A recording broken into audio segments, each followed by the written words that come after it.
Elle voulait juste un enfant, une vie tranquille et ordinaire, avec un bébé bien à elle. Elle est entrée dans une clinique exclusive, a choisi un donneur anonyme sur un écran d'iPad brillant et a payé des frais exorbitants. Tout devait être simple, clinique, sûr. Mais la fiole qu'elle a reçue n'appartenait pas à un étudiant en médecine anonyme ou à un génie philanthrope. Elle appartenait à l'homme le plus impitoyable de la côte est américaine. Un homme qui ne laisse jamais de traces. Il ne devait être qu'un donneur.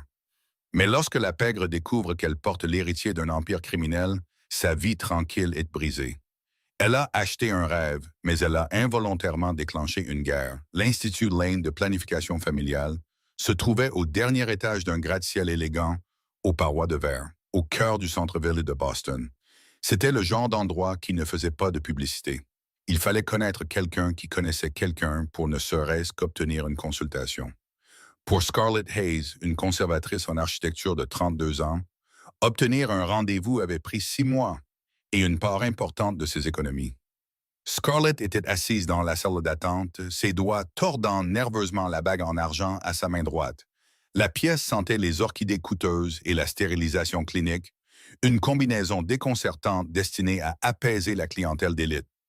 Elle ne faisait pas partie de l'élite. Elle était juste une femme dont l'horloge biologique ne faisait pas que tourner. Elle sonnait de minuit. Après 2 fiançailles ratées et un diagnostic récent d'endométriose précoce, Scarlett avait pris la décision la plus difficile et la plus libératrice de sa vie. Elle allait être mère, seule. Mademoiselle Hayes, une infirmière en blouse blanche immaculée, la guida dans le bureau opulent du docteur Alistair Lane. Le docteur était un homme aux cheveux argentés, avec le charme poli d'un politicien et les yeux perçants d'un homme d'affaires. Il lui fit signe de s'asseoir de l'autre côté de son lourd bureau en acajou. Scarlett, c'est un plaisir de finaliser enfin tout cela, dit le docteur Lane en tapotant l'écran de sa tablette. Toutes vos analyses de sang sont revenues impeccables. Vos niveaux d'hormones sont optimaux pour le transfert ce cycle. Maintenant, nous devons juste confirmer votre sélection. Il fit glisser la tablette sur le bureau. Sur l'écran se trouvait un profil de donneur hautement confidentiel. Profil 409. Origine, italo-américain. Taille, 1,90 m. Profession, entrepreneur en capital investissement. Santé, exceptionnelle, zéro antécédent familial d'anomalies génétiques. QI élevé. Il n'y avait pas de photos, l'Institut Lane les interdisait formellement pour protéger l'anonymat de leurs donneurs très fortunés. À la place, il y avait un extrait audio d'une voix grave et rauque lisant un poème générique et une liste de traits physiques. Cheveux sombres, yeux bleus pâle perçants, carrure athlétique. Il est parfait, murmura Scarlett en traçant le bord de la tablette. Presque trop parfait. Êtes-vous sûr? Il a renoncé à tous ses droits parentaux. Je veux juste m'assurer que plus tard, personne ne viendra chercher mon enfant. Le docteur Lane offrit un sourire rassurant et bien rodé. Le profil 409 est l'un de nos dossiers les plus sécurisés. Le donneur a fourni cet échantillon il y a des années, avant de subir une procédure médicale à risque. Il n'a aucun intérêt pour les enfants. Il a signé un accord de non-divulgation et de renonciation blindé. C'est un fantôme, Scarlett. Il est simplement le plan génétique de votre rêve. Elle expira un souffle qu'elle avait l'impression de retenir depuis des années. Alors, faisons-le. Faisons un bébé. 2 semaines plus tard, la procédure était terminée. 4 semaines plus tard, Scarlett était assise sur le bord de sa baignoire en porcelaine, fixant un bâtonnet en plastique. 2 lignes roses bien nettes la fixaient en retour. Elle porta ses mains à sa bouche, des larmes de joie profondes et écrasantes coulant chaudes sur ses joues. Elle était enceinte. Au cours des 4 mois suivants, la vie de Scarlett devint un magnifique montage de vitamines prénatales, d'échographie et de peinture de la chambre d'amis de sa modeste maison de ville de Cambridge, d'un jaune doux et crémeux. Elle sentit les premiers frémissements de mouvement à 18 semaines. Un petit garçon, son fils. Elle n'avait jamais été aussi heureuse. Elle vivait dans une bulle de bonheur pur et sans mélange. Elle n'avait aucune idée que sa bulle était sur le point d'être percée par une balle. Gabriel Rossi ne traitait pas avec les fantômes. Il les créait. À 50 kilomètres de la confortable maison de ville de Scarlett, dans le sous-sol caverneux et faiblement éclairé d'un entrepôt de transport sur les quais de Boston. L'odeur de cuivre et de peur flottait lourdement dans l'air. Gabriel, le chef du syndicat Rossi, essuya une tache de sang sur le poignet de son costume Tom Ford sur mesure. Il avait 34 ans, possédait un calme glaçant et régnait sur la pègre de la ville d'une main de fer dans un gant de velours. Attaché à une chaise en métal devant lui se trouvait un comptable meurtri et en hyperventilation. « Je vais te le demander une dernière fois, Ree, » dit Gabriel. Sa voix était un baryton bas et mélodieux qui résonnait dans le vaste espace. « Où est passé mon argent? Les 3 millions blanchis à travers les cliniques écrans. Ils ne se sont pas simplement volatilisés. » Lane, sanglota le comptable, crachant du sang sur le béton. Le docteur Lane, il avait des dettes de jeu, de grosses dettes. La mafia irlandaise lui mettait la pression. Il a siphonné les fonds. Monsieur Rossi, il a vidé les comptes pour les rembourser. Les yeux bleus pâles de Gabriel se rétrécirent. Le docteur Leicester Lane. Gabriel avait beaucoup investi dans l'Institut Lane, l'utilisant comme une façade sophistiquée pour blanchir des fonds illicites. Mais son lien avec la clinique était aussi profondément personnel. 5 ans plus tôt, avant de survivre à une tentative d'assassinat qui avait laissé une balle à quelques millimètres de sa colonne vertébrale, Gabriel y avait stocké du matériel génétique. C'était un plan de secours exigé par son défunt père pour s'assurer que la lignée Rossi ne s'éteindrait pas si l'opération échouait. L'opération avait réussi. Gabriel avait complètement oublié le coffre-fort. « Silas !» murmura Gabriel à son bras droit, un homme imposant qui se tenait dans l'ombre. « Occupe-toi de Ree, puis prépare les voitures. Nous allons rendre visite au Dr. Lane. » 1 heure plus tard, les élégantes portes en verre de l'Institut Lane volaient en éclats. Il était plus de minuit. La clinique était sombre, à l'exception des lumières de sécurité. Gabriel et 3 hommes lourdement armés contournèrent les alarmes avec une efficacité brutale. Ils trouvèrent le Dr. Lane dans son bureau privé, en train de fourrer frénétiquement des liasses de billets et des titres au porteur dans un sac de sport en cuir. Lane se figea lorsque les doubles portes se refermèrent avec un clic. Gabriel se tenait là, un Beretta équipé d'un silencieux tenu lâchement dans sa main droite. « Tu vas quelque part, Alistair ?» demanda Gabriel d'un ton suave en franchissant le seuil. « Gabriel, Monsieur Rossi, je peux expliquer. L'argent, c'est un problème de liquidité temporaire. J'allais rembourser chaque centime. » Gabriel leva une main, faisant taire le docteur. « Je me fiche de l'argent, Alistair. 3 millions, c'est une erreur d'arrondi pour moi. Ce qui m'importe, c'est la loyauté et la discrétion. Tu as trahi ma confiance. » Gabriel fit un geste à Silas qui s'avança et projeta Lane sur le bureau en acajou. Silas accéda à la base de données principale cryptée de la clinique sur l'ordinateur. « Vérifie l'inventaire, » ordonna Gabriel. « Je veux savoir exactement ce que Surratt a vendu pour couvrir ses dettes. » Les doigts de Silas volèrent sur le clavier. Il contourna le cryptage avec un lecteur de décryptage par force brute. Des listes de noms, de comptes et d'actifs biologiques inondèrent l'écran. Soudain, Silas s'arrêta. Ses larges épaules se raidirent. « Patron, » dit Silas, sa voix inhabituellement tendue. « Tu dois voir ça. » Gabriel passa derrière le bureau. Sur l'écran se trouvait le journal d'inventaire du coffre-fort Sept, le coffre-fort privé et restreint de Gabriel. Profil d'actif 409. Statut retiré. Date du transfert, il y a 5 mois. Bénéficiaire Scarlett Hayes, civil. Aucune affiliation au syndicat. Le silence dans la pièce devint absolu, suffocant. Gabriel fixa l'écran, le bleu pâle de ses yeux s'assombrissant pour prendre la couleur de la glace meurtrie. La prise de conscience le frappa comme un coup physique. Son sang, l'héritier Rossi, volé, vendu, grandissant dans l'utérus d'une parfaite inconnue. La main de Gabriel jaillit, ses doigts s'enroulant autour de la gorge de Dr. Lane, avec une vitesse terrifiante et une force écrasante. Il souleva le docteur du bureau. « Qu'as-tu fait ?» siffla Gabriel, le vernis de culture s'effaçant pour révéler le prédateur alpha en dessous. « J'avais besoin d'argent, » suffoqua Lane, son visage prenant une vilaine teinte violette. Elle était désespérée. Elle a payé un demi-million sous la table pour une génétique de premier choix. J'ai modifié les dossiers. Je jure qu'elle ne sait pas qui vous êtes. Elle pense que vous êtes un courtier en capital investissement et de ma médanienne. Tu as vendu mon enfant, déclara Gabriel. les mots ayant un goût de cendre dans sa bouche. Si la famille rivale Corsetti découvrait cela, ils n'hésiteraient pas.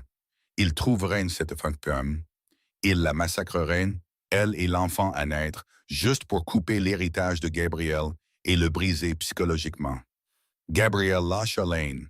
Le docteur s'effondra sur le sol, cherchant son souffle. Gabriel ne baissa même pas les yeux en levant le Beretta et en tirant 2 fois. Le double puff étouffé de larmes silencieuses mit fin à la vie du docteur instantanément. Brûlez les serveurs, brûlez tout le bâtiment, ordonna Gabriel à Silas, sa voix étrangement dénuée d'émotion. Et trouve-moi tout ce qu'il y a à savoir sur Scarlett Hayes. Où elle travaille, où elle dort, ce qu'elle respire. Je veux qu'on la trouve ce soir. L'orage éclata sur Boston juste au moment où Scarlett verrouillait la porte d'entrée de sa maison de ville. La pluie s'abattait sur les rues pavées, poussée par un vent hurlant. Elle était enceinte d'exactement 22 semaines aujourd'hui. Elle posa une main protectrice sur le renflement arrondi de son ventre, sentant un petit coup de pied rassurant contre sa paume. « Je sais, mon petit, » murmura-t-elle en souriant dans le noir. « Maman va chercher la glace maintenant, je te le promets. » Elle ouvrit son parapluie et commença la courte marche vers la soupérette du coin.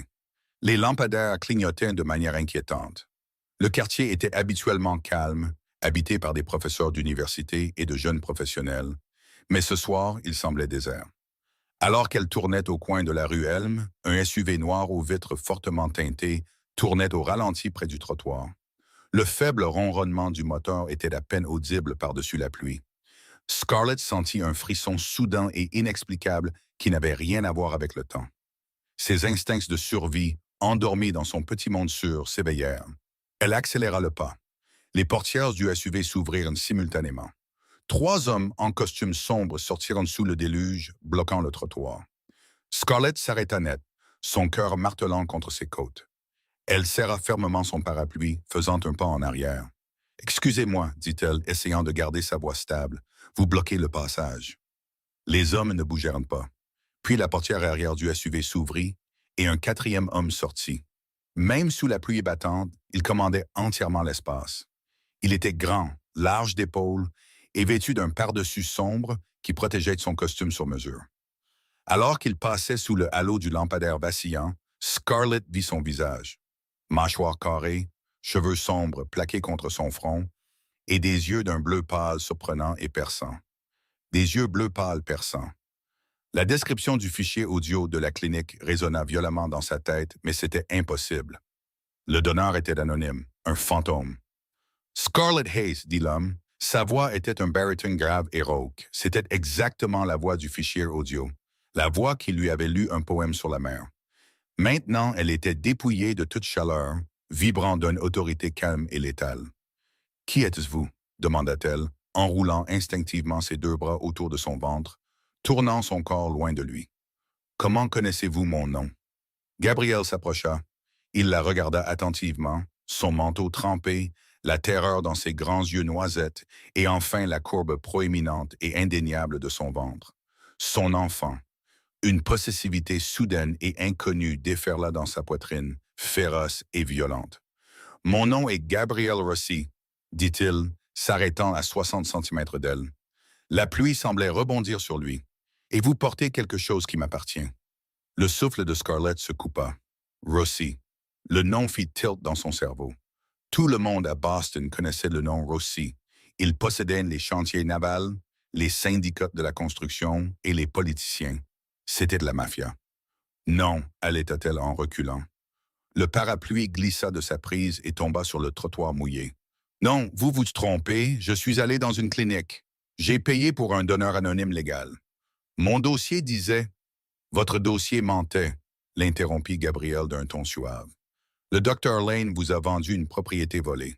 Il vous a vendu Maligné pour couvrir une dette de jeu. L'homme qui a orchestré votre fantasme était un voleur. Et ce soir, il a payé pour ce vol de sa vie. » L'implication de ces mots la frappa de plein fouet. Payer de sa vie. Une panique brute et aveuglante s'empara de Scarlett. Elle pivota sur ses talons et sprinta dans la direction opposée.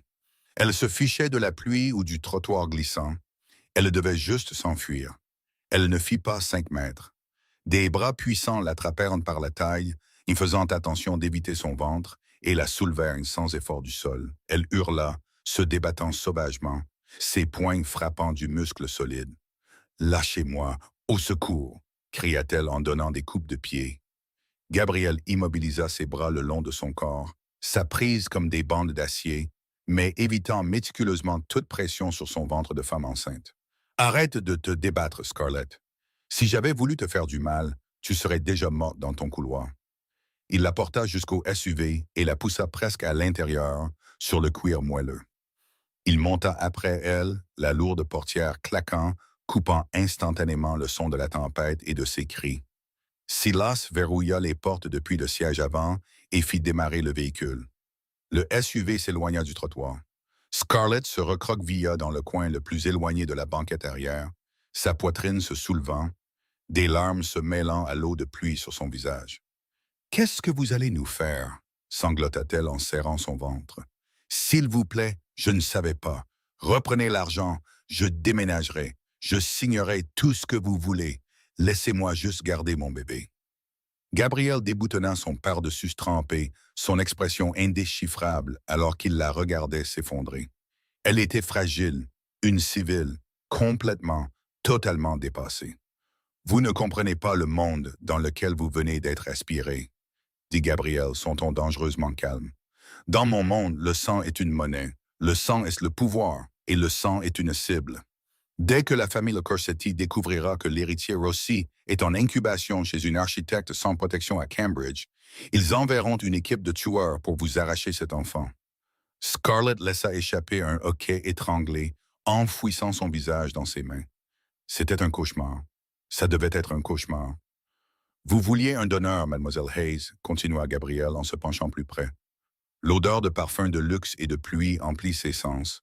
« Mais vous avez choisi un roi et mes héritiers ne grandissent pas vulnérables dans des appartements de 3 pièces. »« Et alors ?» cria-t-elle, le regardant avec un défi terrifié. « Vous allez justement m'enfermer, prendre mon bébé quand il naîtra. »« Je vais vous garder en vie, » corrigea Gabriel. « À partir de ce moment, vous n'existez plus pour le monde extérieur. Votre maison de ville sera vidée. Votre travail sera informé d'une relocalisation immédiate à l'étranger. Vous appartenez désormais au syndicat Rossi. Vous ne pouvez pas faire ça. Vous me kidnappez. »« Je vous sauve, » dit froidement Gabriel, détournant son regard d'elle pour fixer les lumières de la ville qui défilaient par la fenêtre teintée. « Bienvenue dans la famille, Scarlett. » Le SUV fila dans la nuit, se dirigeant vers les portes lourdement fortifiées du domaine Rossi. Scarlett toucha son ventre, frissonnant violemment dans la voiture chaude. Elle avait dépensé une fortune pour s'acheter une vie parfaite et paisible. Au lieu de cela, elle avait acheté une cage dorée, et le monstre qui en détenait la clé était le père de son enfant. Scarlett se réveilla à l'odeur de l'expresso et au silence inhabituel et lourd d'une pièce bien trop grande. Elle cligna des yeux face à la lumière du matin qui filtrait par des fenêtres allant du sol au plafond. Son esprit fut momentanément vide avant que le poids écrasant des événements de la nuit précédente ne s'effondre sur sa poitrine. Elle n'était pas dans sa maison de ville de Cambridge. Elle était dans une suite immense qui semblait tout droit sortie d'un magazine de décoration sur les forteresses modernes. Les murs étaient recouverts de noyers sombres et froids. Les draps étaient en coton égyptien au nombre de fils étouffants et la porte était verrouillée de l'extérieur. En se redressant, Scarlett posa instinctivement une main sur son ventre arrondi. « On va bien, » murmura-t-elle au bébé, bien que sa voix tremblât. « On est toujours là !» Sur la table de chevet se trouvait un plateau en argent avec une tasse de café décaféiné fumant, une assiette de fruits frais et, de manière glaçante, sa marque exacte de vitamines prénatales. À côté du plateau se trouvait son flacon préféré de lotion au sel de mer et au néroli, pris directement dans sa propre salle de bain.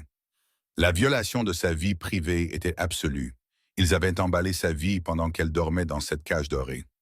La lourde porte en chêne cliqueta et s'ouvrit. Gabriel Rossi entra dans la pièce, impeccablement vêtu d'un costume 3 pièces anthracite sans cravate.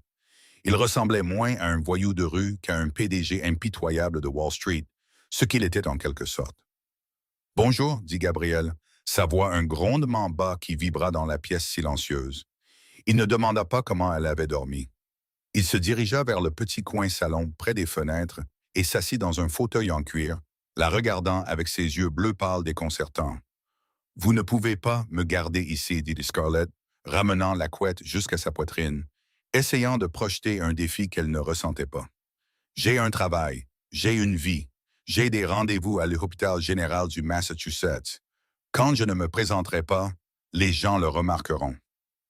Votre cabinet a reçu un email de votre part à 6 heures ce matin, répondit Gabrielle d'un ton suave, croisant une jambe sur l'autre. Vous avez accepté une opportunité soudaine et très lucrative de superviser la préservation d'un domaine historique dans les Alpes suisses. Votre bail d'appartement a été payé et résilié. Vos affaires sont actuellement stockées dans un entrepôt climatisé à mon nom. Quant à vos soins médicaux, le Dr Harrison, l'un des meilleurs obstétriciens de l'État, est en bas en train d'installer une clinique privée dans l'aile Est.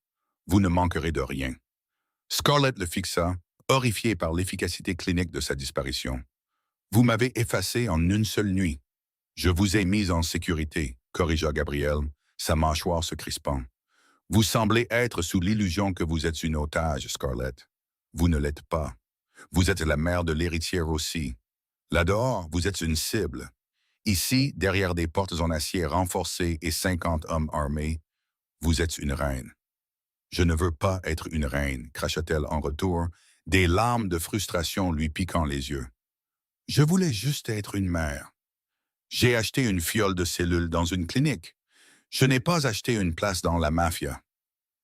Gabrielle se leva, comblant la distance entre eux en 3 longues enjambées. Il s'arrêta au bord du lit, la surplombant. L'odeur de bergamote et de danger émanait de lui. « Tu n'as pas acheté des cellules. Tu as acheté mon héritage, dit Gabrielle, sa voix tombant à un murmure dangereux. Et mon héritage ne t'appartient pas à toi seul. La famille Corsetti essaie d'effacer ma lignée de cette ville depuis 3 générations. Si Dominic Corsetti découvre que tu existes, il se moquera de ton innocence. Il t'arrachera cet enfant juste pour m'envoyer un message. Tu restes ici. Tu mangeras ce que mes chefs préparent. Tu verras les médecins que je fournis et tu resteras en vie. Est-ce que nous nous comprenons? » Scarlett déglutit difficilement, la réalité de la menace perçant enfin à travers son choc. Elle le regarda dans les yeux et ne vit aucune hésitation, seulement une vérité froide et violente. « Oui, » murmura-t-elle. « Bien, » dit Gabrielle en reculant, le masque de l'indifférence polie se remettant en place. « Une femme de chambre nommée Clara vous aidera à vous habiller. Le Dr Harrison vous attend dans l'aile Est dans 1 heure. » Pendant les 3 semaines suivantes, la vie de Scarlett s'installa dans une routine terrifiante de luxe. Elle était autorisée à se promener dans le vaste domaine, mais jamais sans une ombre silencieuse et lourdement armée nommée Matteo, qui la suivait à 20 pas. Elle avait un chef privé, une piscine privée et une bibliothèque remplie de textes d'architecture rares que Gabrielle avait procurés spécialement pour elle. Gabrielle la traitait comme un vase précieux et fragile. Il venait la voir 2 fois par jour, posant des questions stériles sur le rythme cardiaque du bébé et ses niveaux de fer. Il n'y avait ni chaleur, ni affection. Elle était simplement l'incubateur de son empire. Mais Scarlett était une architecte. Elle comprenait les structures et elle comprenait les faiblesses. Elle commença à prêter attention au personnel, à observer les rotations du périmètre, à cartographier le domaine dans son esprit, et elle commença à prêter attention à Clara, la jeune femme de chambre assignée à ses chambres. Clara était nerveuse. Elle évitait de croiser le regard des gardes et semblait toujours transpirer, même dans les couloirs climatisés. Un après-midi, alors que Scarlett se reposait dans sa chambre, elle passa la main sous son oreiller pour l'ajuster et ses doigts effleurèrent quelque chose de dur et de métallique. Elle le sortit. C'était un téléphone portable, prépayé bon marché et jetable. Le cœur de Scarlett martela contre ses côtes. Elle regarda la porte de la salle de bain où Clara faisait couler un bain. Le bruit de l'eau qui coule résonnait fort. Scarlett alluma le téléphone. Il y avait un message non lu. « Nous savons qu'il vous retient. Nous pouvons vous faire sortir en toute sécurité. Marchez jusqu'à la porte sud ce soir à 2 heures du matin. D.C. » Le souffle de Scarlett se coupa. D.C. Dominic Corsetti. Scarlett s'assit sur le bord du lit. Le plastique bon marché du téléphone prépayé lui brûlait la paume. La tentation était atroce. Une issue. Une chance de disparaître à nouveau dans l'anonymat qu'elle désirait tant. Elle s'imagina prendre un sac, se faufiler devant Matteo et courir dans la nuit. Mais l'image des yeux froids et sérieux de Gabriel lui revint en mémoire. Il t'arrachera cet enfant juste pour m'envoyer un message. Pourquoi le chef de la mafia rivale voudrait-il la sauver? Il ne le voudrait pas. Il voulait détruire Gabriel. Et le moyen le plus simple de le faire était d'éliminer l'héritier avant même sa naissance. Marcher jusqu'à cette porte sud n'était pas une évasion. C'était une condamnation à mort pour elle et son fils à naître. Scarlett se leva. Elle ne fit pas de sac, elle n'attendit pas 2 heures du matin. Elle sortit directement de sa suite, ignorant le hoquet de surprise de Clara depuis la salle de bain, et descendit le grand escalier. Mademoiselle Hayes, dit Matteo, sortant de l'ombre pour l'intercepter. Vous devriez vous reposer. Amenez-moi à Gabriel, exigea Scarlett, sa voix tremblante mais résolue. Maintenant. Matteo fronça les sourcils mais hocha la tête, la conduisant à travers un dédale de couloir jusqu'au bureau privé de Gabriel dans l'aile ouest. Il frappa une fois et ouvrit les lourdes portes en acajou. Gabriel se tenait derrière un bureau massif, examinant des manifestes d'expédition avec Silas. Les deux hommes levèrent les yeux, surpris par son intrusion soudaine. Les yeux de Gabriel se posèrent immédiatement sur son ventre, vérifiant s'il y avait une blessure avant de croiser son regard. « Qu'est-ce que c'est » demanda Gabriel, son ton sec. Scarlett s'avança et claqua le téléphone prépayé sur le bois poli de son bureau. « Votre sécurité a des failles, » dit Scarlett, sa voix résonnant dans la grande pièce silencieuse. « Clara a laissé ça sous mon oreiller. D'ici, dit qu'il peut me faire sortir par la porte sud ce soir. » La température dans la pièce chuta brutalement. Silas jura vicieusement à voix basse et porta la main à son arme, mais Gabriel leva une main, le faisant taire. Gabriel ne regarda pas le téléphone. Il regarda Scarlett.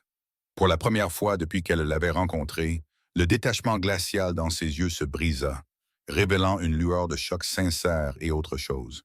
Du respect. « Tu aurais pu l'utiliser, » dit Gabriel lentement, sa voix baissant d'un octave. « Tu aurais pu l'appeler. Tu détestes être ici. »« Je déteste être une prisonnière, » rétorqua Scarlett en roulant ses bras protecteurs autour de son ventre. « Mais je ne suis pas stupide, Gabriel. Je sais que Corsetti ne veut pas me sauver. Il veut tuer mon bébé. Et peu importe ce que tu es, quel que soit le monstre que tu es pour le reste du monde, tu es le seul qui veuille vraiment que cet enfant vive. » Gabriel contourna le bureau, s'arrêtant à quelques centimètres d'elle. La proximité lui coupa le souffle. Il tendit la main, sa grande main rugueuse planant au-dessus du téléphone avant de le ramasser. Il écrasa le plastique bon marché dans sa poigne, le son claquant bruyamment dans le silence tendu. « Silas !» ordonna Gabriel, ses yeux ne quittant jamais le visage de Scarlett. « Trouve Clara. Je veux savoir exactement ce qu'elle leur a dit avant de lui briser les doigts. Ensuite, verrouille le domaine. Personne n'entre ni ne sort. »« Oui, patron, » dit Silas en sortant de la pièce. Gabriel se retourna vers Scarlett. Elle tremblait, l'adrénaline s'écrasant dans son système. Sans un mot, il posa sa main dans le bas de son dos, un contact étonnamment doux qui envoya une décharge électrique le long de sa colonne vertébrale et la guida vers le canapé en cuir dans le coin du bureau. « Assieds-toi abahi, » commanda-t-il doucement. « Tu trembles. »« Vont-ils attaquer » demanda-t-elle, s'enfonçant dans le cuir, ses mains agrippant ses genoux. « Corsetti est impatient, » marmonna Gabriel. Il se dirigea vers un coffre-fort mural caché et en sortit un lourd Sig Sauer noir mat. Il vérifia la chambre avec une grâce létale et exercée. S'il a prévu une extraction à 2 heures du matin, il a une équipe d'intervention positionnée à proximité. Quand tu ne te présenteras pas, il pourrait forcer les choses. Comme pour lui donner raison, le bruit lourd et étouffé d'une explosion fit trembler les fenêtres renforcées du bureau. Le lustre antique au-dessus d'eux se balança dangereusement. Des alarmes se mirent immédiatement à hurler dans tout le domaine, un cri aigu et strident. Les lumières vacillèrent et s'éteignirent, remplacées instantanément par la lueur rouge sinistre de l'éclairage de secours. « La porte sud !» grinqua Gabriel, sa mâchoire tendue. Des tirs éclatèrent au loin, un staccato chaotique résonnant à travers les vastes pelouses.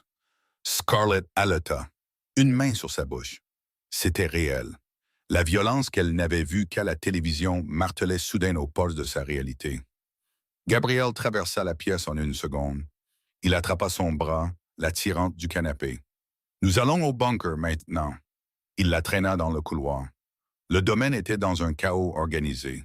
Des hommes armés en tenue tactique couraient devant eux, criant des ordres. L'odeur de soufre et de fumée commença à se répandre par la ventilation.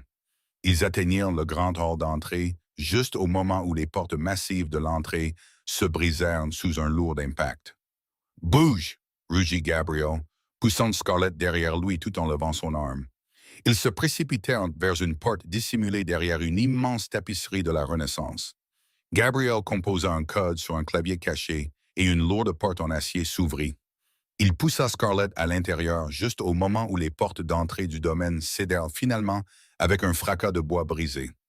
Gabriel tira 3 coups de feu dans le hall, abattant un intrus masqué avant d'entrer dans la pièce sécurisée et de claquer la porte en acier. La serrure s'engagea avec un lourd cliquetis final, les plongeant dans l'obscurité avant que les lumières internes du bunker ne s'allument. La pièce était petite, tapissée de béton et remplie de matériel de survie. Le silence soudain, comparé au chaos extérieur, était assourdissant. Scarlett s'adossa au mur de béton froid, glissant jusqu'à ce qu'elle touche le sol. Elle ramena ses genoux contre sa poitrine, essayant de réprimer un sanglot. Gabriel activa les moniteurs de sécurité externe, ses yeux balayant les images granuleuses de ces hommes se battant sur les pelouses. Il était un général observant une guerre, son visage un masque de concentration brutale. Soudain, Scarlett halta, une douleur aiguë irradiant à travers son abdomen. Elle serra son ventre, ses yeux s'écarquillant de panique. « Gabriel !» Il se retourna, l'arme tombant à ses côtés. En un éclair, il était à genoux devant elle. « Tu es touché? Tu saignes? »« Non, souffla-t-elle, fermant les yeux. Ce n'est pas ça. C'est le bébé. » Les mains de Gabriel planèrent au-dessus d'elle, incertaines. Un rare regard de terreur absolue traversa ses traits habituellement stoïques. Prudemment, il posa sa grande main chaude directement sur son ventre. Sous sa paume, contre le tissu tendu de sa robe, un coup de pied net et distinct frappa sa main. Puis un autre. Gabriel se figea. Les brides de la fusillade au-dessus d'eux semblèrent s'évanouir. Il fixa son ventre, ses yeux bleus pâles écarquillés, complètement désarmé par le petit coup de vie profond contre sa peau. C'était la première fois qu'il ressentait vraiment la réalité de son enfant. Pas comme un héritage, pas comme une lignée à protéger, mais comme un morceau vivant et respirant de lui-même. Il leva les yeux, rencontrant les yeux remplis de larmes de Scarlett. Dans la faible lumière rouge du bunker, l'espace entre le chef de la mafia impitoyable et la mère désespérée disparut, ne laissant que 2 personnes terrifiées de perdre la seule chose qui comptait soudainement le plus. Pendant un long moment suspendu à l'intérieur du bunker en béton, la guerre qui faisait rage au-dessus d'eux cessa d'exister. Gabriel Rossi, un homme qui avait bâti un empire sur la brutalité calculée et la logique froide, resta parfaitement immobile. Sa grande main était à plat contre le ventre arrondi de Scarlett, ses yeux bleus pâles fixés sur l'endroit où son fils à naître venait de faire connaître sa présence. Un autre faible frémissement pressa contre sa paume, une petite rébellion indéniable contre la violence de leur réalité. Il retira lentement sa main, fixant ses propres doigts comme s'ils appartenaient à un étranger. L'extérieur durci qui définissait le patron du syndicat Rossi sembla se fissurer, révélant quelque chose de profondément humain en dessous. Il leva les yeux vers Scarlett, qui tremblait toujours contre le mur froid, ses bras enroulés défensivement autour d'elle. « Tu as senti ça ?» murmura-t-elle, sa voix à peine audible par-dessus le bourdonnement du système de ventilation du bunker. « Je l'ai senti, » répondit Gabriel, sa voix épaisse d'une émotion qu'il ne pouvait pas tout à fait nommer. Ce n'était plus seulement un impératif biologique, c'était une vie, sa vie. Il se leva lentement, le Sig Sauer pendant lâchement à ses côtés, sa posture passant subtilement de celle d'un ravisseur à celle d'un protecteur profondément ancré. « Tu es en sécurité, Scarlett. Je te le jure sur ma vie, tu es en sécurité. » Avant qu'elle ne puisse répondre, la lourde porte en acier du bunker vibra. La radio sécurisée attachée à la ceinture de Gabriel crépita dans la pièce silencieuse. « Patron !» La voix de Silas résonna à travers le haut-parleur, tendu mais stable. « C'est clair. L'équipe d'assaut a été neutralisée ou s'est retirée. Nous avons 4 victimes de notre côté.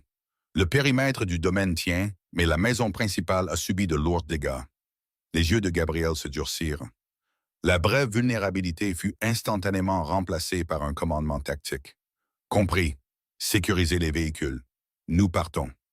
Il se pencha, offrant sa main à Scarlett. Elle regarda sa paume tendue, grande, calieuse, capable d'une immense violence, et pour la première fois, elle ne vit pas une menace. Elle vit sa seule bouée de sauvetage.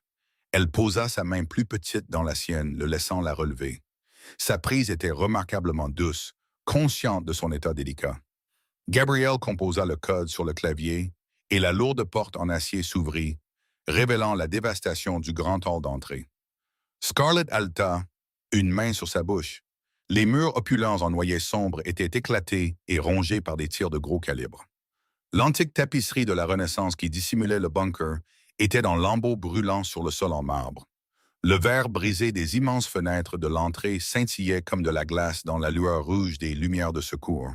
L'odeur métallique de la poudre à canon et du cuivre flottait lourdement dans l'air. Deux des hommes de Gabriel traînaient un corps sans vie vêtu de noir tactique hors des portes d'entrée brisées. « Ne regarde pas », commanda Gabriel doucement, se plaçant devant elle pour lui bloquer la vue du sang qui s'accumulait près de l'escalier. Il garda son corps positionné entre elle et la destruction, alors qu'il la guidait à travers les débris. Dehors, la tempête était passée, laissant derrière elle un froid humide et glacial.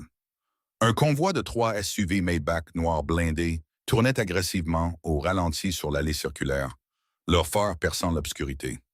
Matteo se tenait près du véhicule central, une carabine M4 personnalisée en bandoulière sur sa poitrine. Il ouvrit la lourde porte arrière renforcée à leur approche.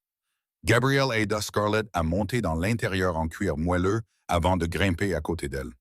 Céleste prit le siège passager avant, claquant la porte.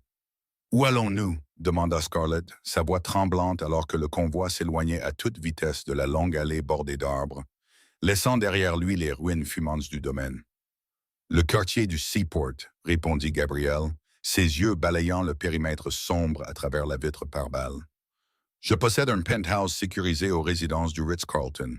Il est entièrement hors des registres, acheté par le biais de 3 fiducies aveugles. La sécurité biométrique qui est de qualité militaire. Personne ne sort de l'ascenseur privé sans mon autorisation explicite. »« Et Clara » demanda Scarlett, se souvenant de la femme de chambre terrifiée et du téléphone prépayé qui avait déclenché ce cauchemar. Cela se tourna légèrement sur le siège avant. « Elle n'a pas survécu, mademoiselle Hayes. Quand la fusillade a commencé, elle a paniqué et a essayé de s'enfuir par l'entrée de service.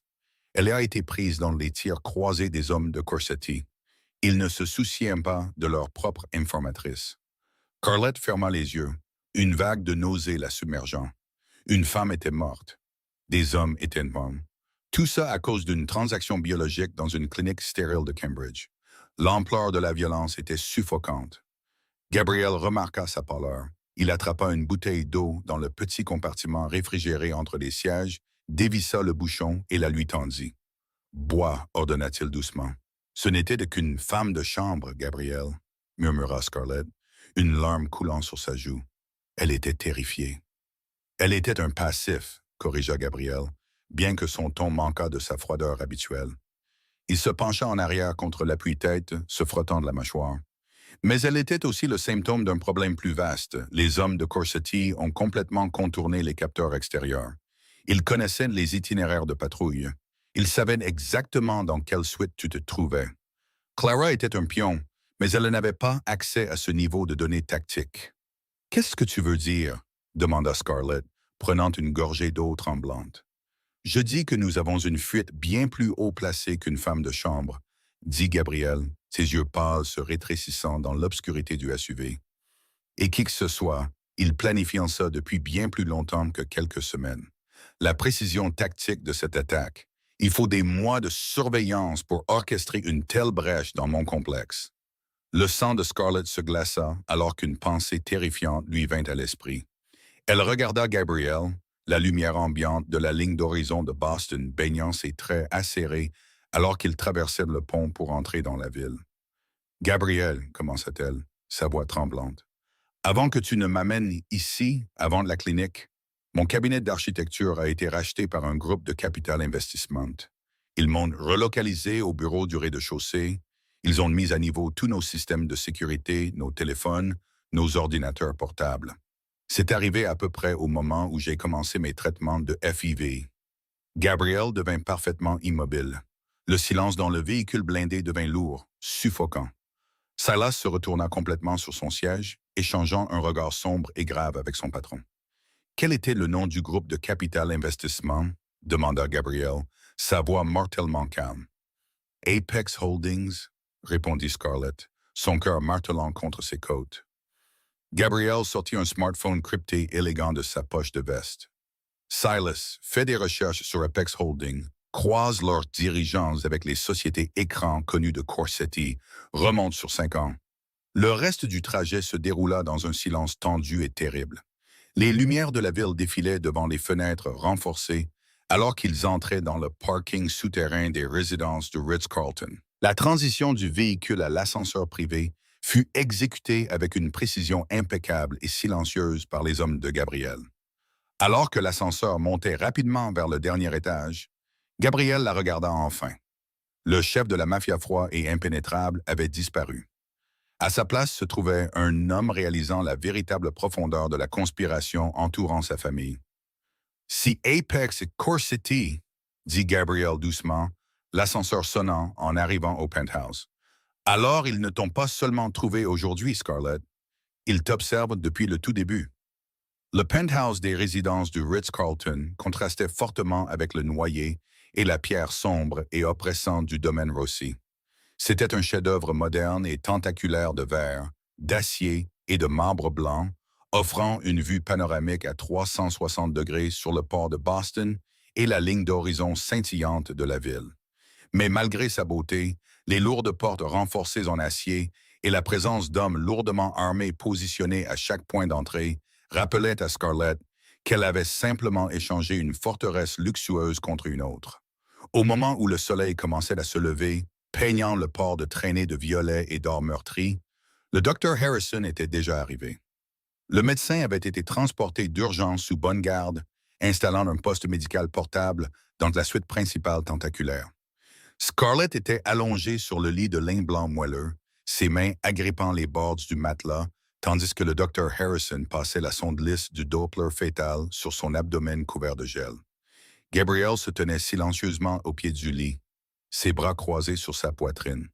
Il n'avait pas dormi et la fine barbe sur sa mâchoire rendait ses traits acérés encore plus dangereux.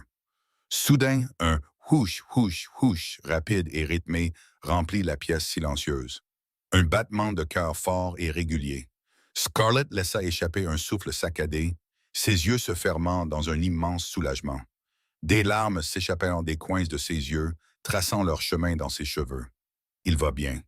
Il va vraiment bien.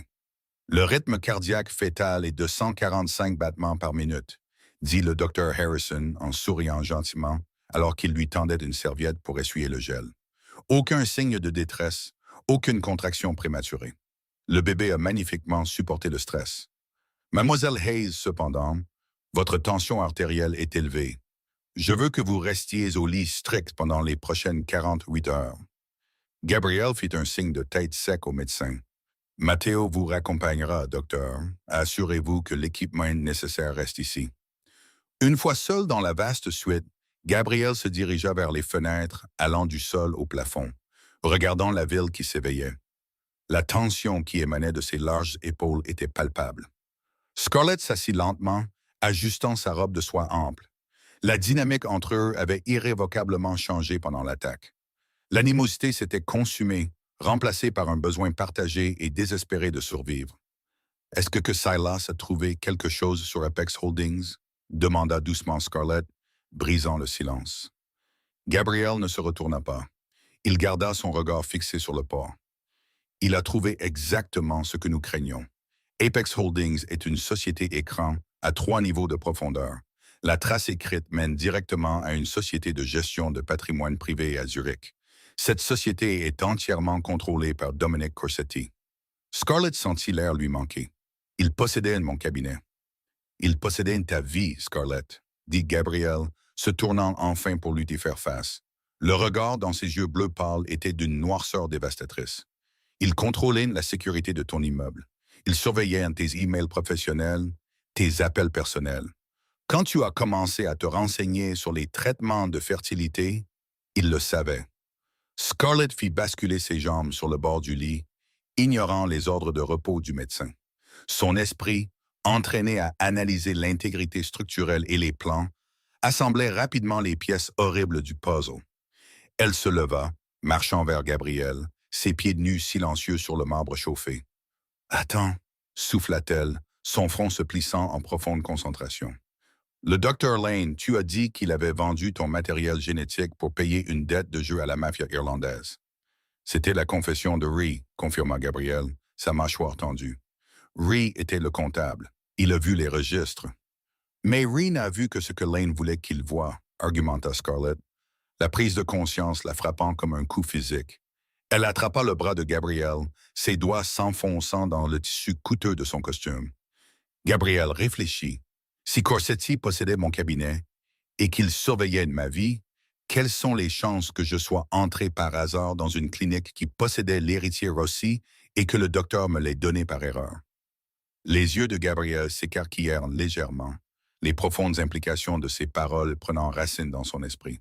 « Tu penses que ce n'était pas un accident? »« Je pense que j'ai été choisi, » murmura Scarlett, une sueur froide perlant dans son cou. « J'ai 32 ans, célibataire, pas de famille proche. Je vis seul dans une maison de ville standard avec une sécurité minimale. Je suis la cible sans défense parfaite. » Elle se dirigea vers le bureau en verre élégant dans le coin de la pièce, où Silas avait laissé une pile de rapports financiers décryptés de la clinique détruite. Elle parcourut les dossiers, presque en les déchirant jusqu'à ce qu'elle trouve le grand livre. Son doigt traça rapidement les colonnes. « Regarde » commanda-t-elle, faisant signe à Gabriel de la rejoindre. Il se plaça derrière elle, se penchant par-dessus son épaule pour regarder les documents, sa poitrine effleurant légèrement son dos. La proximité physique envoya un frisson involontaire le long de sa colonne vertébrale, mais elle resta concentrée. « Ces dépôts » dit Scarlett, montrant une série de virements bancaires massifs sur les comptes offshore du Dr. Lane. 3 millions de dollars. Ils ont été déposés il y a 6 mois, à peu près au moment où j'ai pris mon premier rendez-vous de consultation. Mais regarde les numéros de routage. Ils ne viennent pas du syndicat irlandais. Les Irlandais utilisent des mélangeurs de crypto spécifiques basés à Dublin. Gabriel fixa les numéros de routage, son esprit analytique reconnaissant instantanément la signature financière. Île Caïman. Le préfixe de routage appartient à une banque connue pour servir exclusivement la famille Corsetti. Lane n'a pas volé ton héritage pour payer une dette, dit Scarlett, sa voix tombant à un murmure horrifié alors qu'elle levait les yeux vers le visage de Gabriel. Corsetti l'a payé pour le faire. Corsetti a payé le Dr. Lane 3 millions de dollars pour prendre ton dossier restreint du coffre-fort, l'implanter dans une civile complètement sans protection et la relâcher dans la nature. Le silence dans le penthouse était assourdissant. La cruauté diabolique du plan flottait dans l'air entre eux. Dominic Corsetti n'avait pas seulement voulu tuer les héritiers Rossi. Il voulait que Gabriel regarde. Il voulait que l'enfant soit mis au monde dans l'état le plus vulnérable possible, complètement déconnecté de la forteresse du syndicat Rossi, pour que, le moment venu, Corsetti puisse massacrer la mère et l'enfant sans aucune résistance, envoyant le message ultime de suprématie. Les mains de Gabriel agrippèrent le bord du bureau en verre si fort que ses jointures devinrent complètement blanches. Un son bas et dangereux gronda dans sa poitrine, un son de pure rage homicide. Il avait été déjoué et Scarlett avait été utilisée comme un pion involontaire dans une guerre dont elle ne connaissait même pas l'existence. « Tu étais un appât », déclara Gabriel. Les mots avaient un goût de poison sur sa langue. Il regarda Scarlett, la regarda vraiment, son visage pâle, la crispation terrifiée de sa mâchoire, la façon dont elle berçait protectricement son ventre. Elle n'avait pas seulement acheté une fiole dans une clinique. Elle était entrée sans le savoir dans un piège méticuleusement conçu par un sociopathe. « Ils voulaient que je porte ton bébé juste pour pouvoir le tuer, pour te faire du mal », cria Scarlett, son sang-froid se brisant enfin. Elle recula du bureau, sa respiration devenant rapide et superficielle. « J'étais juste un incubateur pour leur vengeance. » Dans un mouvement si rapide qu'il la surprit, Gabriel traversa l'espace entre eux et la serra fermement contre sa poitrine. Ce n'était pas un mouvement calculé. C'était brut, viscéral. Il enroula ses bras puissants autour d'elle, enfouissant son visage dans ses cheveux alors qu'elle sanglotait contre sa poitrine. Il la serra fort, l'ancrant contre la tempête de panique qui menaçait de la consumer. « Tu n'es pas un incubateur », jura Gabriel, sa voix un grognement féroce et vibrant contre son oreille. « Tu es la mère de mon fils, et je te le jure, Scarlett. » Avant la fin de la semaine, Dominic Corsetti se noiera dans son propre sang. Pour la première fois depuis son enlèvement, Scarlett enroula ses bras autour de la taille de Gabriel, s'accrochant à lui. Dans ce monde terrifiant et ensanglanté, le chef de la mafia impitoyable était le seul port sûr qui lui restait. Soudain, la sonnerie aiguë et stridente d'un téléphone portable brisa l'intimité silencieuse de la pièce. Ce n'était pas l'une des lignes sécurisées de Gabriel. C'était le lourd téléphone satellite crypté que Silas avait posé sur le bureau, une ligne réservée exclusivement aux urgences du syndicat. Gabriel se retira doucement de Scarlett, son expression se durcissant pour redevenir le masque froid et impénétrable d'un caïd. Il se dirigea vers le bureau, fixant l'écran clignotant. Il n'y avait pas d'identifiant d'appelant, juste une chaîne de zéro. Il le décrocha et appuya sur le bouton du haut-parleur, la tension dans la pièce atteignant un niveau suffocant. « Rossi » répondit Gabriel, son ton mortellement calme. Le son d'un briquet qui s'allume suivi d'une longue et lente expiration de fumée de cigare résonna à travers le haut-parleur. « Gabriel » répondit une voix douce et d'une culture glaçante. « Je vois que tu as déplacé la fille au Ritz, un choix élégant, bien supérieur à ce vieux domaine plein de courants d'air. » Le sang de Scarlett se glaça. C'était lui, Dominic Corsetti. « Tu as franchi la ligne, Dominic, » dit Gabriel d'un ton suave, bien que sa main libre fût serrée en un point si fort que ses ongles s'enfonçaient dans sa paume. « Tu as visé le sang. La commission ne sanctionnera pas ça. » Dominic rit, un rire sec et sans humour. « La commission ne se soucie que de ce qu'elle peut prouver, Gabriel. Et pour le reste du monde, Mademoiselle Hayes n'est qu'une civile tragique qui s'est retrouvée prise dans les tirs croisés d'une tragique invasion de domicile. C'est vraiment dommage. J'ai entendu dire qu'elle est très belle. Quel dommage qu'elle ne vivra pas pour voir le 3e trimestre. » Les yeux bleu pâle de Gabriel se fixèrent sur Scarlett, brûlant d'une promesse létale. « Si tu t'approches d'elle, Dominic, je ne me contenterai pas de te tuer. Je démantèlerai toute ta famille, racines et tailles.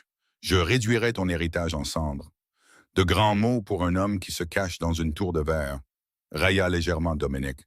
« Profite de la vue, Gabriel. Le temps presse. Tu as 48 heures pour me céder les territoires du port. Si tu ne le fais pas, je t'enverrai la tête de l'architecte dans une boîte avec le bâtard à l'intérieur. » La ligne se coupa. La menace flottait dans l'air immaculé du penthouse, lourde et absolue. La guerre n'était plus dans l'ombre. Elle était arrivée à leur porte et il n'y avait plus nulle part où fuir. Gabriel posa le téléphone, se tournant vers Scarlett avec un regard d'une résolution terrifiante. Ils ne jouaient plus seulement en défense. Ils devaient partir en guerre. L'air du penthouse était lourd de la réalité suffocante de l'ultimatum de Dominic Corsetti. 48 heures. 2 jours avant que tout le poids du syndicat Corsetti ne s'abatte sur eux, déchirant le fragile sanctuaire que Gabriel avait construit. Gabriel se tenait près du bureau en verre air, son esprit glissant déjà dans les algorithmes froids et calculés de la guerre. « Silas, ordonna-t-il, sa voix dépourvue de toute chaleur, je veux tous nos hommes armés et dans la rue. Fais appel aux faveurs des quais. Nous frappons leurs lignes d'approvisionnement. Nous frappons leurs planques. Nous les chassons de Boston avant le coucher du soleil. »« Gabriel, attends !» l'interrompit Scarlett, sa voix perçant la lourde tension. Elle se tenait près de la fenêtre panoramique, regardant la ville. Mais elle ne regardait pas la vue. Elle regardait la grille structurelle des bâtiments. Si tu les frappes dans les rues, tu déclencheras une guerre qui pourrait durer des mois. Tu n'as pas des mois. Je n'ai pas des mois. Elle posa une main protectrice sur son ventre. Tu dois couper la tête du serpent ce soir. Dominic est lourdement fortifié, dit Gabriel en se tournant vers elle. Il opère depuis les derniers étages de la tour Apex dans le quartier financier. C'est une forteresse. Serrure biométrique, acier renforcé et une force de sécurité privée composée d'anciens entrepreneurs militaires. Un assaut direct serait un massacre. Pas si vous connaissez les failles du bâtiment, dit Scarlett. Une étrange lueur féroce entra dans ses yeux noisettes.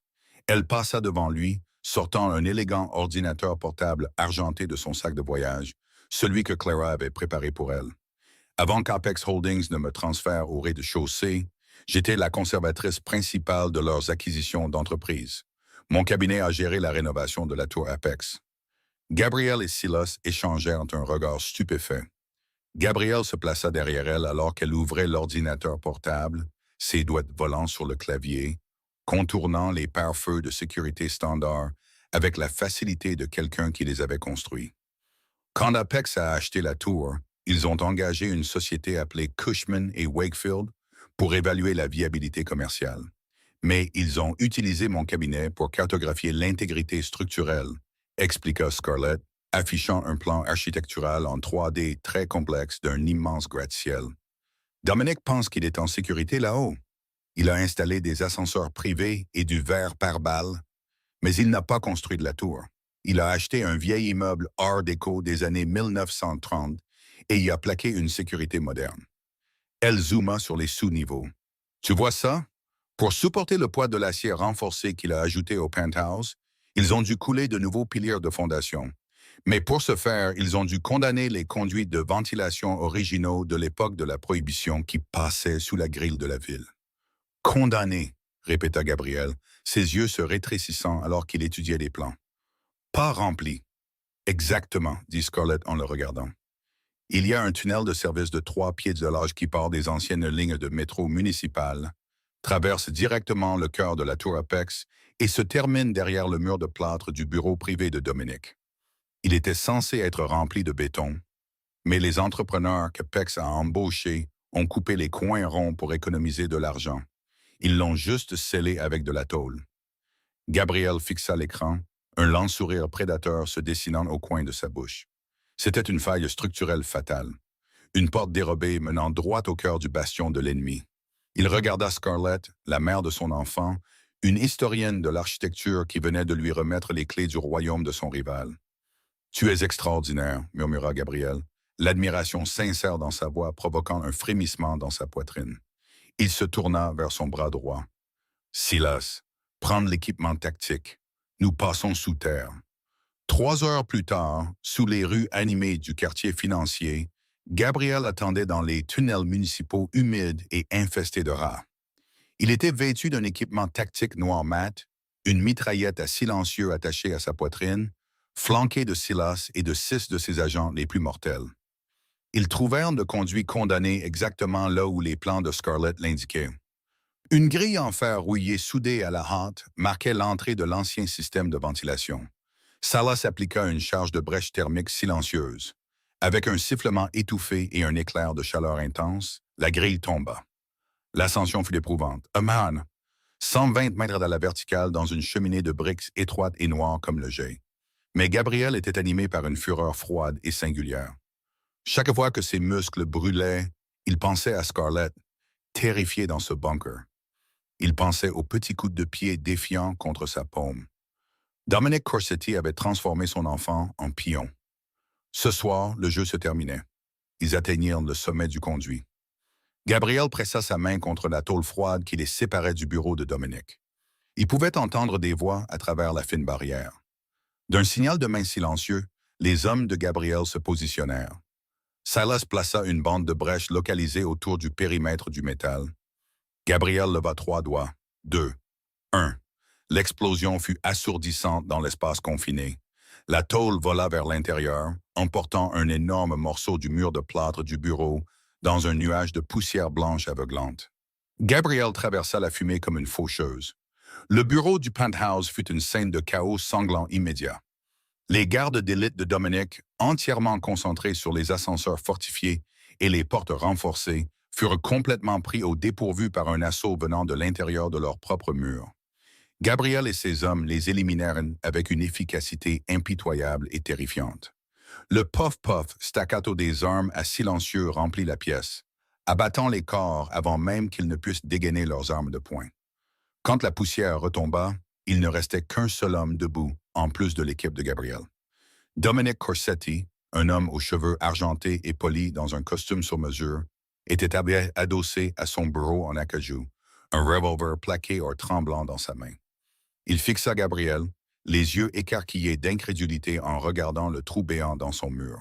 « Comment ?» suffoqua Dominic, du sang éclaboussant sa cravate en soie coûteuse d'un garde tombé. « C'est impossible. » Gabriel s'avança lentement vers lui, son arme baissée, ses yeux bleu pâle irradiant un calme homicide glacial. « Tu as acheté un bâtiment, Dominic, mais tu n'as pas pris la peine d'apprendre son histoire. » Dominic leva son revolver, sa main tremblante. « Je vais te tuer, Rosie. Je vais te tuer, toi, l'architecte, et le petit bâtard qu'elle porte. » Gabriel ne broncha même pas. Il bougea avec une vitesse qui défiait sa taille. Il attrapa le poignet de Dominic, le tordant vers le haut avec un claquement écœurant. Le revolver en or tomba sur le sol. Avant que Dominic ne puisse crier, Gabriel lui enfonça son genou dans l'estomac, le faisant s'effondrer sur le sol, cherchant son souffle. Gabriel se tint au-dessus de son rival, sortant son Sig Sauer de son étui. Il le pointa directement sur la tête de Dominic. « Tu as fait une erreur, Dominic, » dit Gabriel. Sa voix était un grognement bas et vibrant. « Tu pensais que ma lignée était une faiblesse que tu pouvais exploiter. Tu pensais qu'elle n'était qu'un incubateur. » Gabriel arma le chien, le clic métallique résonnant bruyamment dans le bureau silencieux et sanglant. « Elle est la mère de la famille Rossi, et tu n'es qu'un fantôme. » Gabriel appuya sur la gâchette. La pluie tambourinait doucement contre la vitre du penthouse du Ritz-Carlton quand Gabriel revint. Scarlett était assise dans le noir sur le bord du lit, une lourde couverture enroulée étroitement autour de ses épaules. Elle n'avait pas dormi de la nuit. Quand la lourde porte en acier de la suite s'ouvrit enfin avec un clic, son cœur bondit dans sa gorge. Gabriel entra dans la faible lumière. Il avait enlevé son équipement tactique, mais sa chemise blanche était fortement tachée de suie, de poussière de plâtre et de sombres et terrifiantes traînées de cramoisie. Il avait l'air épuisé, brutalisé et indéniablement victorieux. Il ne dit pas un mot. Il entra directement dans la salle de bain en marbre attenante et ouvrit la douche à fond. Scarlett se leva, laissant tomber la couverture, et le suivit.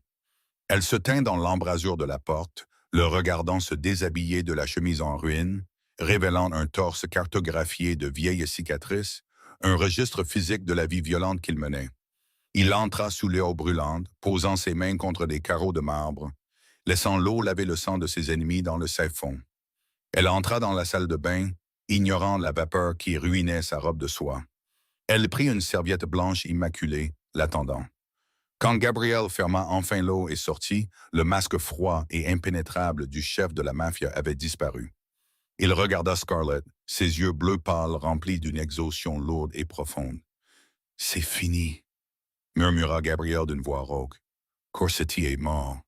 Ses lieutenants cèdent les territoires du port à Silas. La menace a disparu, Scarlett. Tu es en sécurité. Le bébé est en sécurité. » Un sanglot étranglé s'échappa des lèvres de Scarlett.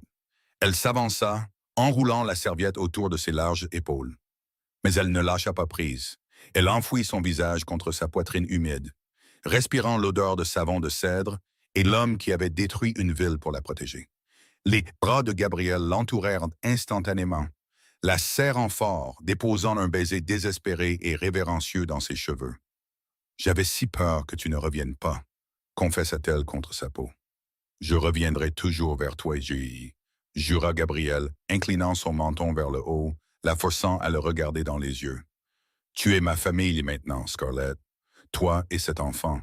Personne ne te touchera plus jamais. » 4 mois plus tard, la maternité privée de l'hôpital général du Massachusetts était sécurisée comme une forteresse. 2 hommes lourdement armés en costume impeccable se tenaient au bout du couloir, renvoyant tout le monde sauf le personnel médical autorisé. À l'intérieur de la vaste suite d'accouchements ensoleillés, la dureté du monde de Gabriel semblait à 1 million de kilomètres. Scarlett était allongée, épuisée, contre les oreillers de l'hôpital, ses cheveux humides de sueur, sa poitrine se soulevant alors qu'elle reprenait son souffle. Mais elle souriait, d'un sourire radieux et à couper le souffle. Gabriel était assis sur une chaise collée au lit. Le chef impitoyable du syndicat Rossi, un homme qui commandait un empire de violence, était en train de pleurer. Dans ses grandes mains cailleuses, il berçait un minuscule paquet émailloté. un petit garçon avec une tignasse de cheveux sombres. Et même s'ils étaient bien fermés, Gabriel savait qu'il avait hérité de ses yeux bleus pâles. « Il est parfait », murmura Gabriel, sa voix se brisant d'émotion. Il caressa doucement du pouce la joue incroyablement douce du bébé. « Il est complètement parfait. » Il a ta mine renfrognée, taquina faiblement Scarlett, tendant la main pour la poser sur celle de Gabriel. Gabriel leva les yeux de son fils, rencontrant ceux de Scarlett. Au cours des 4 derniers mois, leur relation s'était transformée. La cage dorée avait fondu, remplacée par un partenariat intense et indéniable.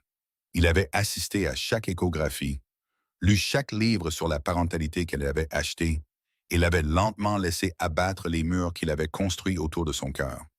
Elle n'était plus sa prisonnière. Elle était son égale. Elle était son cœur. « Comment allons-nous l'appeler » demanda doucement Gabriel, se penchant pour embrasser le front de Scarlett. Scarlett regarda l'homme qui avait acheté sa vie, l'homme qui avait mené une guerre pour elle, et l'homme dont elle était tombée amoureuse de manière inattendue et féroce. « Leo » dit doucement Scarlett. « Leo Rossi, ça veut dire lion. » Gabriel sourit, un sourire sincère et éclatant qui atteignit ses yeux. « Léo l'héritier. » Il regarda de nouveau son fils. « Tu vas régner sur le monde, petit lion, mais pas aujourd'hui. Aujourd'hui, tu dois juste dormir. » Scarlett se pencha en arrière, fermant les yeux alors que Gabriel plaçait doucement Léo dans ses bras. Elle était entrée dans une clinique il y a 9 mois en voulant une vie simple et tranquille. Elle ne l'a pas eue. Elle a eu un roi de la mafia, un empire criminel et un héritage forgé dans le sang et le feu. Mais alors que Gabriel les enveloppait tous les deux de ses bras, les protégeant du monde extérieur à la porte de l'hôpital, elle sut qu'elle n'échangerait sa belle et dangereuse famille pour rien au monde. Scarlett Hayes est entrée à l'Institut Lane, en quête d'une vie tranquille et ordinaire. Armée de rien d'autre qu'un chéquier et un rêve désespéré, elle voulait un enfant. Au lieu de cela, elle a involontairement acheté un empire criminel. La transaction stérile qui devait contourner en toute sécurité les complexités de l'amour et de la famille l'a entraînée dans une guerre brutale du monde souterrain. Pourtant, des cendres de la tromperie et de la violence, un lien indestructible s'est forgé. Gabriel Rossi, un homme façonné par la cruauté, a trouvé son humanité dans la femme même utilisée comme un pion pour le détruire. Ils ne sont pas tombés amoureux par la cour, mais par la survie. La cage dorée s'est brisée, remplacée par une forteresse impénétrable, construite sur une loyauté féroce et inflexible. À la fin, Scarlett a obtenu exactement ce qu'elle avait toujours voulu, une famille. Elle était juste beaucoup plus dangereuse, férocement protectrice et magnifiquement chaotique qu'elle n'aurait jamais pu l'imaginer.